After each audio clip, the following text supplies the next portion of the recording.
गरीब बहू के ससुराल आए अमीर मायके वाले। जेली एक बहुत ही ज्यादा अमीर परिवार से थी। उसका बाप किशोर एक बहुत ही बड़ी फैक्ट्री को चलाता था जिसमें कपड़ा बनाने का काम होता था। पापा, मुझे ये वाली ड्रेस चाहिए। कौन सी ड्रेस? ये वाली। जेली ने ऑनलाइन अपनी माँ को एक ड्रेस दिखाई। अरे बेटा, ये ड्रेस तो बहुत महंगी है। क्या? इतनी भी महंगी नहीं है। और हाँ मॉम, मैं आपसे नहीं, बाबा से इसे खरीदने को बोल रही हूँ। तभी जेली का बाप बोल पड़ा। प्रिंसेस देखो, माना मैं तुम्हें बहुत प्यार करता हूँ, लेकिन इस तरह इन चीजों में इतने पैसे बर्बाद कर देना सही नहीं है। जानती हो, इस पैसे को खर्चना बहुत आसान है, लेकिन कमाना उतना ही मुश्किल। और अभी किशोर की बात पूरी भी नहीं हुई थी कि तभी उसकी बात काट कर जेली बोल पड़ी। ओ गॉड डैड, अगर आप मुझे ये दिला रहे हो तो मुझसे बात करो, वरना क्या? वरना भाड़ में जाओ। जेली ऐसे बोलती हुई वहाँ से चली गई। कितनी बदतमीज हो गई है ये लड़की। सही कहा, लाड़ प्यार में पल बढ़कर कुछ ज्यादा ही बिगड़ गई है। सुनिए जी, इस तरह से तो ये बहुत ही ज्यादा बदतमीज हो जाएगी। इसे पैसे की भी अहमियत कभी समझ नहीं आ पाएगी। लेकिन मेरे पास इसका एक इलाज है। क्या? जब तक जेली जिंदगी को नहीं जान पाएगी तब तक उसे गरीबी का सामना नहीं करना पड़े, जहां उसने गरीबी में भी गुजारा करना सीख लिया। समझो, इसका अहंकार बिल्कुल चूर चूर हो जाएगा। लेकिन ये होगा कैसे? तुम ये सब मुझ पर छोड़ दो। फिर क्या था, किशोर ने एक गरीब लड़का अपनी बेटी के लिए पसंद कर लिया। जेली ने एक गरीब परिवार में शादी करने से बहुत इनकार किया, लेकिन किशोर नहीं माना और उसने एक गरीब परिवार में जेली की शादी करवा दी। शादी के बाद जेली टूटे हुए मन से अपने गरीब ससुराल आ गई, जहां उसके घर के मुकाबले कुछ भी सुख सुविधाएं नहीं थीं। अरे नहीं माँ जी, जल्दी एसी ऑन कीजिए। बहू, हमारे घर में एसी नहीं है। व्हाट? तो कूलर या पंखा कुछ तो होगा। बहू, हमारे पास तो बस यही है, यही हमारे पूरी गर्मियों के साथी है। वीना ने 2 हाथ के पंखे निकाले और अपनी बहू को पकड़ा दिए। बेचारी जेली अपनी ससुराल में कुछ भी नहीं बोली और हाथ के ही पंखे से खुद को हवा करने लगी। जेली, तुम थक गई होगी, आओ दिखाओ, मैं तुम्हें हवा कर देता हूँ। बंद कीजिए ये नाटक। अरे अगर मेरी इतनी ही फिक्र है तो शादी के पहले एक पंखे का इंतजाम नहीं कर सकते थे? आए बड़े झूठी चिंता दिखाने वाले। जेली की बातें सुनकर तरुण चुप हो गया। इसी तरह से कई दिन बीत गए। जेली के ससुराल में न पानी की सुविधा थी, न ही बिजली की। बहू, आज मेरी तबीयत कुछ सही नहीं है, तो आज तू रोटियां बना ले। क्या माँ जी, आप चाहती हो कि मिट्टी के चूल्हे पर मैं रोटियां बनाऊं? हाँ बहू। चुप रहिए, मैं बिल्कुल भी रोटियां नहीं बनाऊंगी। मैं बताती हूँ कि कैसे तुझे मिट्टी के चूल्हे पर रोटियां बनानी है। अपना बताना आप अपने पास ही रखिए। आई बड़ी बुढ़िया मुझसे रोटी बनवाने वाली। जेली ऐसे बोलकर घर से बाहर चली गई। हे भगवान, इतने अमीर घर से लड़की लेकर आना मेरी जिंदगी की सबसे बड़ी भूल थी। बेचारी वीना अफसोस करते हुए खुद ही रोटियां बनाने लगी कि तभी जेली के जाते ही वहाँ 2 आदमी आए। कहिए साहब, कौन हो आप? हम लोग सरकार की तरफ से आए हैं। जी कहिए। सरकार की तरफ से एक योजना आई है, जितने भी गरीब लोग हैं सरकार उन्हें अपनी तरफ से फ्लैट दिलवाएगी। है? सच्ची? तो हमें क्या करना होगा? अरे कुछ नहीं जी, बस यहाँ पर इन पेपर्स पर सिग्नेचर कर दीजिए। साहब, हम तो अनपढ़ हैं, हमसे साइन करना नहीं आता। कोई नहीं, तो आप अंगूठा ही लगा दीजिए। वीना बेचारी ने उस डॉक्यूमेंट पर अंगूठा लगा दिया। वो कोई सरकारी नहीं बल्कि फ्रॉड आदमी थे। वीना के अंगूठा लगाते ही उन्होंने उनका सामान घर से फेंकना शुरू कर दिया। अरे अरे भाई साहब, ये आप क्या अम्मा? अरे तुमने ही तो ये मकान हमारे नाम किया है, तो अब से ये हमारा हुआ। लेकिन वीना की आवाजें सुनकर सभी मोहल्ले वाले निकल आए। जैसे ही ये खबर उसके पति और बेटे को लगी, वो भी काम छोड़कर भाग आए। जेली भी घर आ चुकी थी। देख बेटा, ये लोग क्या कर रहे हैं? हम लीगल तरीके से काम कर रहे हैं।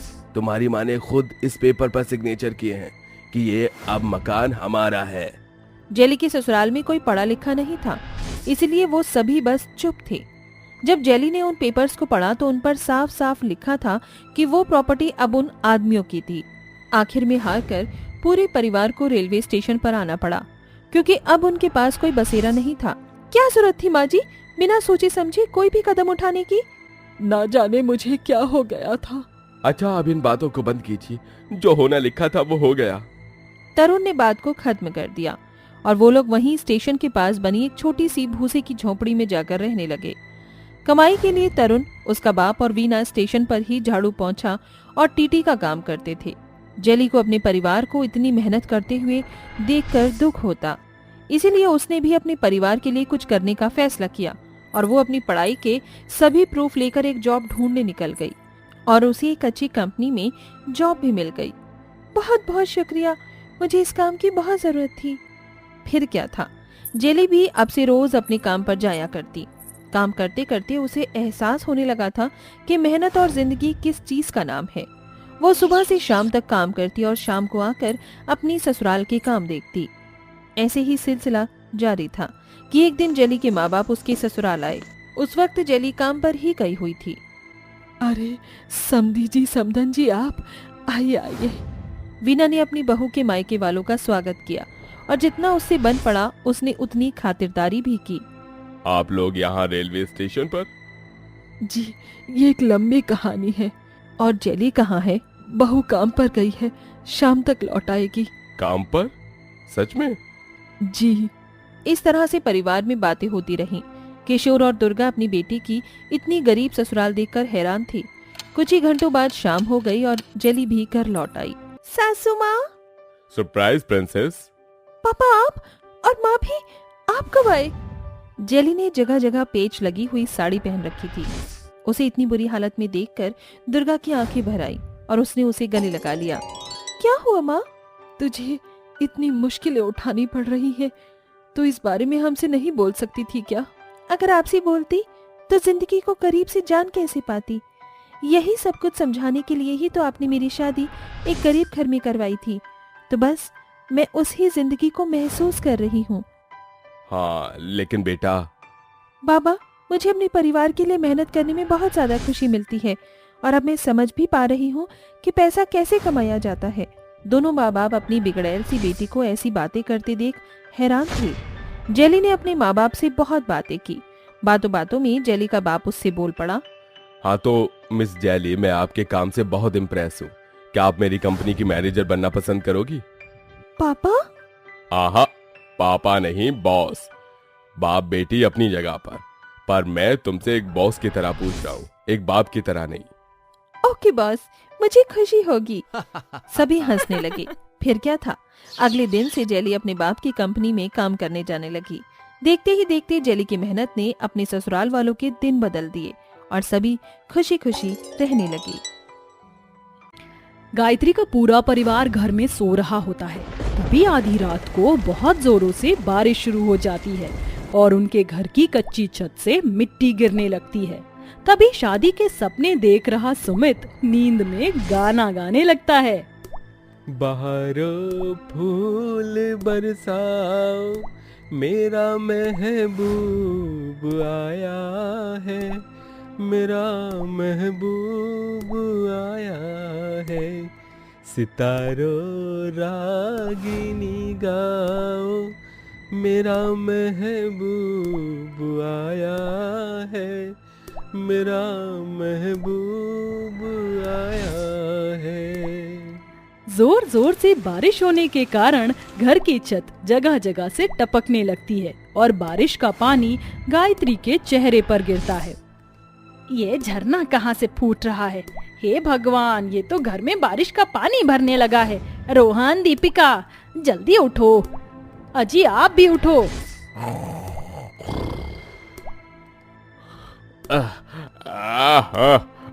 सोने दो भगवान।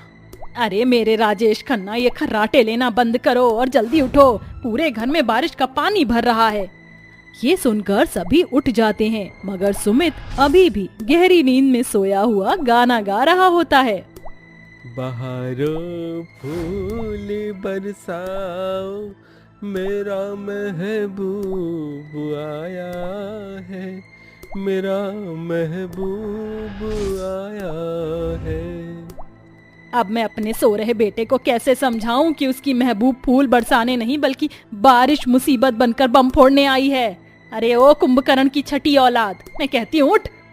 ऐसा बोलते हुए गायत्री सुमित को चाटा मारकर उठाती है, जिसके बाद घर की दीवारें ढहना शुरू हो जाती हैं और सभी जान बचाने के लिए घर से बाहर निकल जाते हैं। तभी उनका घर टूट जाता है। ऐसे में गायत्री और उसका गरीब परिवार बेघर हो जाते हैं। हे ऊपर वाले, तूने ये क्या सारे दुख दर्द हम गरीबों के हिस्से में ही भेज दिया है। इस गरीबी में पुरखों का ये सालों पुराना एक घर ही तो था जिसमें हम रह रहे थे। आज तूने ये छत भी हमसे छीन ली। समझ में नहीं आ रहा अब क्या होगा। 2 दिन बाद सुमित की शादी है। ऐसे में जब बहू आएगी तो हम बहू को कहाँ रखेंगे। और पल्लवी बहू तो इतने अमीर घर की बेटी है। भगवान कोई रास्ता दिखाओ। अपनी माँ को इस तरह से परेशान देखकर गायत्री का छोटा बेटा रोहन उससे कहता है, माँ, एक रास्ता है जिससे हम बिना पैसों के भी अपने रहने के लिए घर बना सकते हैं। मगर वो कैसे रोहन? घास का घर बनाकर। हमारे आसपास कितनी सारी घास है। इन घास से हम अपना घर आसानी से बना सकते हैं और जब बारिश होगी तो हमारा बनाया घास का घर बारिश का पानी भी अपने अंदर सोख लेगा। अब अगली ही सुबह से गायत्री और उसका पूरा परिवार घास इकट्ठा करके घास का घर बनाने लगता है और कई घंटों की गई कड़ी मेहनत के बाद उनका घास का घर बनकर पूरा हो जाता है।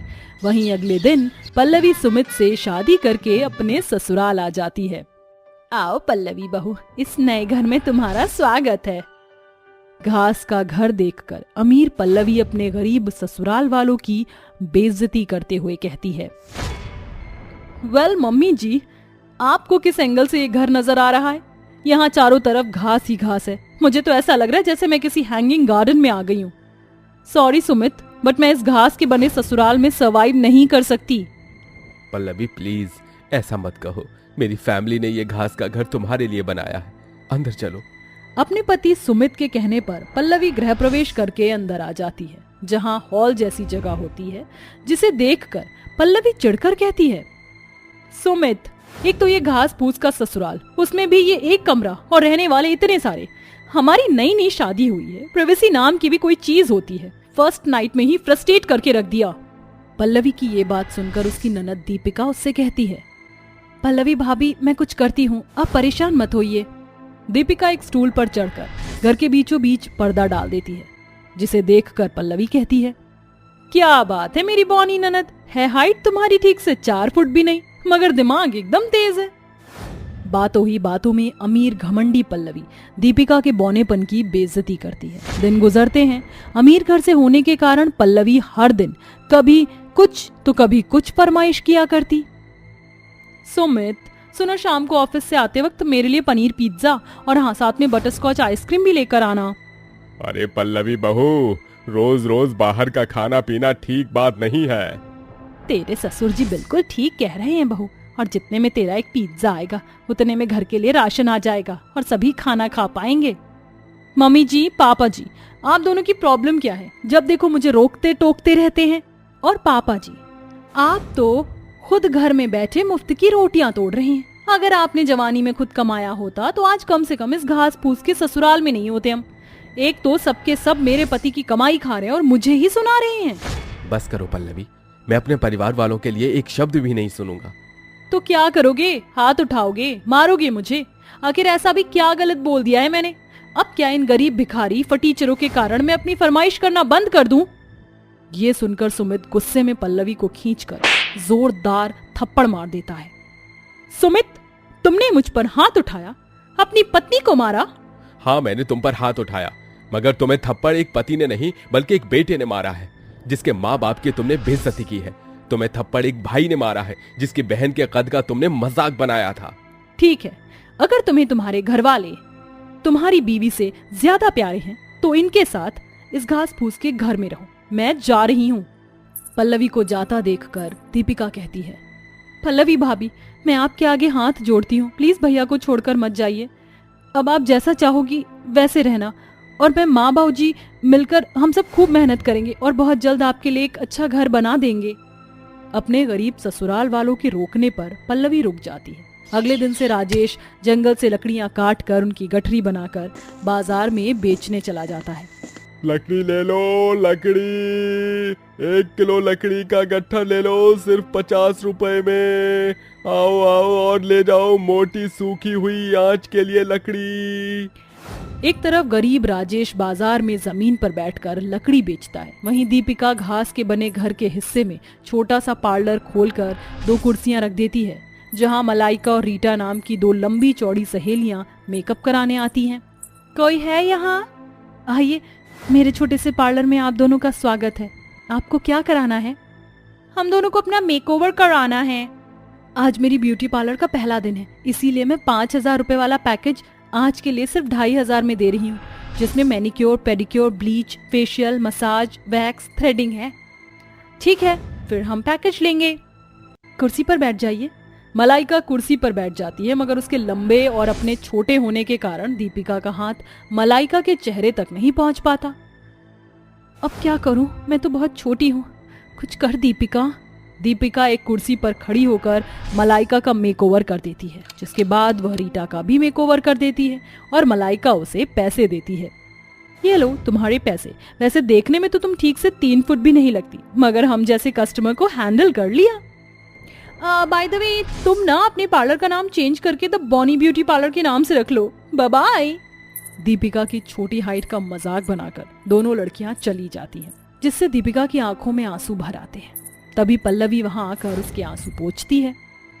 पल्लवी भाभी, आप मुझे माफ कर दो। मैं जानती हूँ तुमने ये ब्यूटी पार्लर सिर्फ इसलिए खोला ताकि कमाकर मेरे रहने के लिए अच्छा घर बनाओ, इसलिए बाऊजी भी भरी गर्मी में बाजार में लकड़ियां बेच रहे हैं। मगर आज मुझे समझ में आ गया है कि एक हंसते खेलते घर परिवार के लिए बड़ा घर बार या बंगला होना जरूरी नहीं, बल्कि प्यार जरूरी है, जिसके साथ झोपड़ी में भी खुशियों भरी जिंदगी जी जा सकती है।